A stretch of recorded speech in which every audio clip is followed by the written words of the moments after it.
Et nous terminons cette belle journée au sommet du droit pour cette 24e édition. Vous nous avez suivis pour cette émission et nous vous en remercions. Vous regardez toujours For Change. J'accueille pour cette dernière interview tout d'abord Romain Catala à ma droite. Bonjour Romain. Enchanté. Merci d'être avec nous. Vous êtes directeur juridique et DPO, donc Data Privacy Officer pour le groupe Datadome. Tout à fait. Vous venez d'intervenir sur le thème Legal Tech et IA au service de la compliance. On reviendra avec vous sur ce sujet dans un instant. Régine Borgeaud, bonjour. Oui, bonjour, merci. Merci d'être avec nous. Vous êtes directrice juridique de l'Institut Curie. C'est ça. Et l'Institut Curie et la direction juridique que vous représentez a souhaité intervenir sur le panel IA ChatGPT, le mariage du droit et de la technologie. Donc, on va voir un petit peu ce que ça veut dire dans une direction juridique comme la vôtre. Merci. Adrien Bouot, bonjour. Bonjour. Vous êtes Head of Legal and AI au sein de Brut, le média. Head of Data et Intelligence Artificielle, ouais. Voilà, donc vous aurez ce prisme effectivement également de médias avec les réseaux sociaux. Brut étant, je crois, un des leaders médias. On est le leader en France et dans le monde. Voilà. Donc on aura également ce point de vue. Une belle dernière interview. On finit évidemment par les meilleurs. Alors une première question peut-être pour Romain. Vous étiez sur ce thème de Legal Tech et IA au service de la compliance. Donc c'est pas seulement l'IA, c'est vraiment qu'est-ce que les Legal Tech peuvent apporter. Et c'est la question que j'ai envie de vous poser de façon très pragmatique aujourd'hui. Dans le paysage français et notamment de votre expérience avec Datadome, qu'est-ce que les directions juridiques aujourd'hui elles peuvent attendre d'une Legal Tech dans une telle thématique compliance IA? Je pense que ce qu'on peut attendre aujourd'hui, c'est l'automatisation de nombreuses tâches qui échouent généralement, classiquement à une direction juridique, à savoir la compilation de ressources pour comprendre un changement de loi, donc de la recherche, comprendre un changement de loi, une jurisprudence particulière. Aussi, ce qu'on peut attendre et ce qui nous facilite grandement le travail au quotidien, c'est tout simplement l'analyse de contrats. Donc ça représente un gain en termes de volume à traiter, étant donné que l'IA d'ores et déjà peut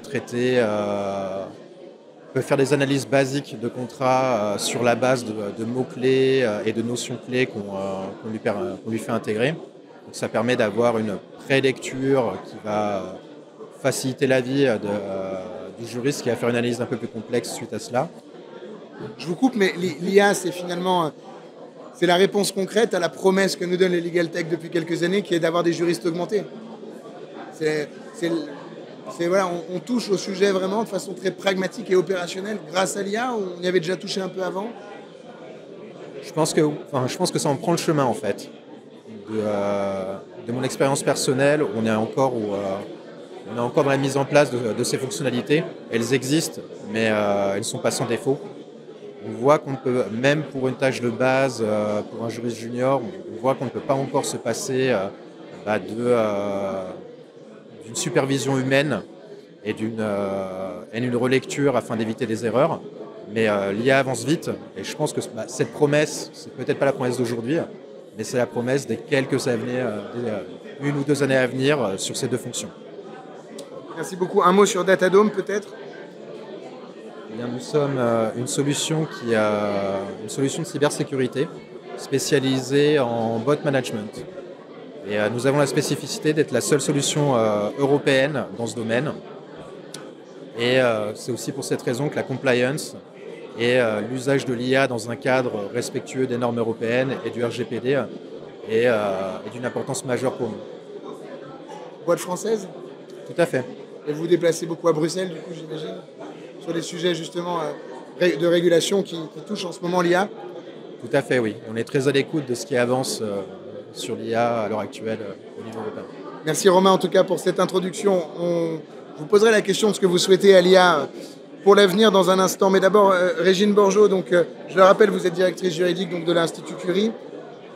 Quel est pour vous, pour votre direction juridique, le plus grand défi lorsqu'on commence à réfléchir à l'IA? Enfin, je veux dire, on le sait, le sommet du droit, c'est la 24e édition, ça fait 24 ans et pour ma part peut-être 13 ans que je suis l'actualité des directions juridiques. On ne peut pas dire qu'à la base, le juriste soit un tech-friendly, une personne très tech-friendly, en tout cas dans la formation qu'on pouvait recevoir et tout ça. Quand on réfléchit à l'IA, ça donne un peu le vertige, surtout quand on doit le faire rentrer dans un cadre très concret. Alors ben voilà, c'est un défi. Comment est-ce que vous l'adressez avec votre direction juridique? Oui, c'est effectivement, comme vous le dites, un défi dans un monde où le juriste n'a pas nécessairement une appétence pour les sujets techniques. Et c'est là où le challenge est intéressant. Mais en fait, je pense qu'il faut absolument expliquer les différents cas d'usage, embarquer les équipes à partir du moment où on leur a démontré tout le gain qu'ils vont pouvoir tirer de ça et y aller step by step. Certainement s'appuyer sur les plus appétents dans une direction, c'est très utile pour convaincre les autres, mais pas que. Il faut vraiment avoir ce souci de les accompagner tous et de les amener progressivement par des solutions qui sont déjà depuis plusieurs années sur le marché, comme du contract life management, implémenter ces outils-là qui, quand ils vont les utiliser, ils vont constater le gain de temps énorme et la productivité améliorée, la sécurité.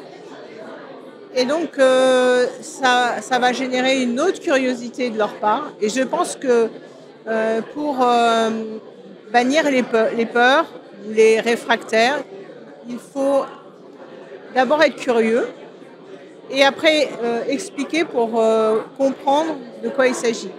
Quand on a fait tomber ces freins, il me semble assez aisé de pouvoir mettre en place ce genre d'outils ou de technologies ou de briques technologiques. Pour l'instant, l'IA générative est encore pas implémentée dans beaucoup de structures. C'est les débuts. On est aussi peut-être un peu réfractaire parce qu'on veut s'assurer que les biais soient bien maîtrisés, que les données soient sur des clouds souverains ou si on a des problématiques de cet ordre. Mais peu à peu, quand on comprend mieux, quand on a une meilleure compréhension, donc on va s'adapter. Et quand on va s'adapter, on va se préparer pour être les meilleurs juristes augmentés de demain. C'est une belle promesse en tout cas. Est-ce que vous avez, pour avancer sur ces sujets qui, par principe, nécessitent des compétences qui ne sont pas intrinsèques à une direction juridique classique, est-ce que vous avez embauché des gens? Est-ce qu'il y a des nouveaux talents dans votre direction juridique qui vous permettent justement au quotidien de travailler? Donc je parle évidemment de Legal Ops par exemple, ou de consultants qui seraient alloués directement à la direction juridique et qui n'auraient pas que des avocats comme conseil du coup. Malheureusement, on n'a pas eu ce genre de budget. Donc on a fait ça en retroussant nos petites manches et par nous-mêmes. Mais comme je le disais à l'instant, je me suis beaucoup appuyée sur des jeunes qui ont cette appétence et cette maîtrise un peu plus fine des nouvelles technologies et qui ont porté la bonne parole aussi et qui ont été aussi des relais pour des collègues un peu plus réticents pour leur démontrer que tous les bienfaits, tous les avantages. Et finalement, il y a un gros travail de préparation en amont. Et je pense que c'est essentiel pour embarquer l'intégralité de la direction. C'est la phase préparatoire qui est sans doute la plus longue pour bien faire comprendre tous les enjeux avant de déployer la solution et de la mettre en œuvre.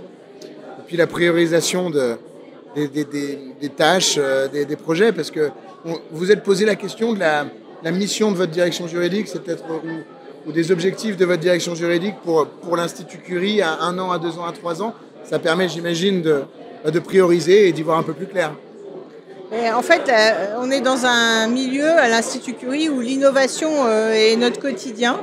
L'innovation dans la recherche fondamentale, évidemment, mais aussi dans la partie appliquée, puisqu'on a 3 établissements hospitaliers, et donc prodiguer les meilleurs des soins au lit du malade. Ça donc nécessite une réactivité et donc les demandes de nos opérationnels sont croissantes. Elles sont très très contraignantes en termes de temps parce qu'ils veulent aller vite. Et donc la priorisation, elle se fait naturellement. On a une mission. Notre mission, c'est soigner le cancer. Donc on s'adapte. Et l'intelligence artificielle et les outils qui sont, les briques technologiques qui la constituent, sont des piliers importants pour aider à notre niveau de juriste à développer les innovations, aller plus vite dans la génération des contrats quand on les robotise par exemple, les sécuriser davantage. Et tout ça, c'est la mission de l'Institut Curie. Donc on contribue à notre manière en innovant pour notre métier.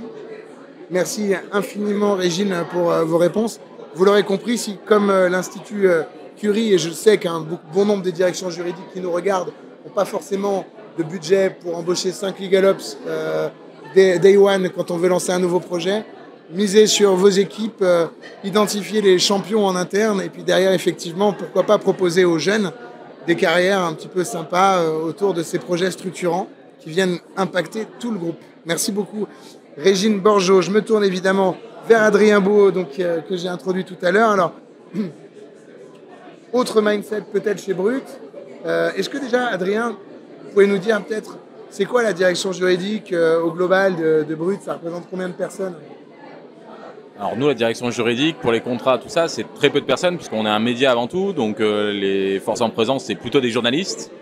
Il y a principalement des journalistes, des monteurs, etc. Le juridique, ça représentait une poignée de personnes, c'est 2-3 personnes. 2-3 personnes. Et avec ces 2-3 personnes, du coup, est-ce que donc, toi, Adrien, tu es en charge de l'intelligence artificielle notamment. Donc, tu es cette ressource qui fait que ça, ou est-ce que tu faisais autre chose et on t'a pris ça en plus? Pour revenir sur le sujet organisationnel chez Régine, où elle n'a pas forcément une ressource dédiée. Oui, nous, on a une équipe à part entière, Data et IA, qui est dédiée à ce type de sujet. Donc, c'est des sujets qui sont assez vastes, c'est-à-dire que c'est à la fois des problématiques en interne, des optimisations, comment on fait pour créer plus de contenu, etc. Et puis après, il y a des notions de se dire, tiens, qu'est-ce qu'on ne fait pas et qu'est-ce qu'on pourrait faire mieux ou différemment. On a d'ailleurs, on est très présents sur les réseaux sociaux, on a d'ailleurs une chaîne qui est dédiée à toutes les expérimentations qu'on fait, qui s'appelle Brutia, que vous pouvez retrouver, et je fais un peu de pub, mais que vous pouvez retrouver. Et en fait, vous voyez à peu près tous les tests qu'on fait, et on voit qu'en fait, l'IA, dans le rapport qu'on a avec l'information, est hyper intéressante, parce que ça permet de toucher potentiellement différemment les personnes. Ça nous permet d'augmenter un petit peu notre activité. C'est un grand sujet dans les médias, hein, l'intelligence artificielle et dans l'entertainment au sens large. Donc, ça n'est pas forcément les médias, mais vous avez en plus, je dois te poser la question, vous avez une forte exposition à l'Inde, vous avez effectivement une filiale importante, vous êtes un acteur important là-bas, sous le nom Brut d'ailleurs, hein, tu me le disais en préparant l'émission. En Inde est sorti il y a 2 semaines, je ne sais pas si tu l'as vu, le premier film où la seule personne au crédit est le scénariste. 100% du film derrière. Alors, je n'ai pas regardé effectivement dans le détail, mais on aurait seulement un humain qui est le scénariste à la base d'une histoire, et ensuite une IA qui, par jeu effectivement avec j'imagine des développeurs, a pu derrière produire, ou des gens capables de bien s'entretenir avec une IA, a été capable de produire l'ensemble du film. Alors la question est, avec tout ce qui se passe en ce moment de l'autre côté de l'Atlantique, sur toutes les grèves qu'on a pu voir chez les scénaristes et ainsi de suite, la question est la suivante. Tu es dans un groupe de médias, tu parles d'intelligence artificielle jusqu'à la production de contenu avec Brut IA. Comment les journalistes prennent le sujet et quelle est toi ta vision demain d'un monde dans lequel, dans les médias ou l'entertainment, on a de l'IA et des journalistes? Je pense que les réactions vont être un peu différentes, mais il y a quand même une notion de curiosité et de savoir un petit peu qu'est-ce qu'on peut faire avec, etc. En fait, il peut y avoir défiance au premier abord parce qu'on ne connaît pas. Et en fait, on apprend à connaître, on apprend à maîtriser et autres. Ça pose aussi des questions de qu'est-ce qu'on veut faire à l'IA, qu'est-ce qu'on ne veut pas lui faire faire. Nous, on est assez clair là-dessus, c'est-à-dire que l'information en elle-même, ça ne change pas le travail d'un journaliste. Par contre, ça permet de lui donner des outils qui permettent de faire peut-être plus que par rapport à ce qu'il faisait. C'est un peu le même événement finalement qui est arrivé avec l'arrivée d'Internet, où finalement il y a eu un accès à l'information qui était beaucoup plus importante qu'avant, et le travail du journaliste n'a pas changé en tant que tel. Il va toujours aller chercher les sources, il va toujours recouper les informations, il va toujours essayer de savoir quel angle il doit utiliser pour présenter tel ou tel sujet. Mais par contre, il ne le fait pas avec les mêmes outils. Maintenant, il n'y a pas forcément besoin d'aller rencontrer les personnes en direct. On peut le faire en visio. On n'est pas obligé d'éplucher absolument tout. Peut-être qu'on peut avoir des résumés, d'ailleurs, qui sont potentiellement plus complets que si on avait dû regarder chacune des sources. Et donc voilà. Donc ça permet de donner des moyens bien plus efficaces sur certains aspects. Maintenant, en soi, dans le travail d'un journaliste au quotidien, finalement, le métier, le cœur d'ADN n'a pas tellement changé. Oui. Après, si je tire la pelote de ta comparaison avec le monde des médias print qui ont accédé à Internet, on n'a pas forcément aujourd'hui vu une solution émerger, par contre, sur les business models, mais sujet qui nous dépasse peut-être aujourd'hui. Mais une page print, c'est toujours vendu, se vend encore aujourd'hui plus cher qu'une bannière et implique une course au volume dans la bannière que tu n'as pas forcément sur le print, parce qu'effectivement, les sujets ne sont pas les mêmes. Donc c'est quand même un impact, l'outil, on entend. Mais ça a un impact sur le média, ça a un impact aussi sur les journalistes dans la pratique, mais ce que je veux dire, c'est que les journalistes en tant que tels ont toujours vocation à être là. Par rapport, je faisais référence notamment avec le fait qu'on produit automatiquement un film aujourd'hui. Alors, d'une part, je ne suis pas sûr qu'il n'y ait qu'une seule personne. Je pense qu'il y a beaucoup de petites mains derrière, certainement. Évidemment. Mais sans doute qu'on y arrivera à produire des choses qui sont plutôt intéressantes, sans doute en grande partie automatisées. Mais en tant que tel, on traite de l'information et l'information sera toujours à la main des journalistes, etc. Ça, je ne suis pas sûr que ça change en tant que tel. Okay. De la même manière que maintenant, nous, par exemple, on a des journalistes, pour ne citer que Rémi Buzine, où finalement, lui, il n'a pas fait une école de journalisme. Historiquement, il tournait des petites vidéos qui se promenaient sur Periscope, notamment tout ce qui était Nuit debout. Donc, il y avait des événements, c'était en 2016, dans ces eaux-là. Et donc, du coup, c'est lui-même, il a découvert un peu ce métier de journalisme, alors qu'à la base, il n'était pas du tout journaliste.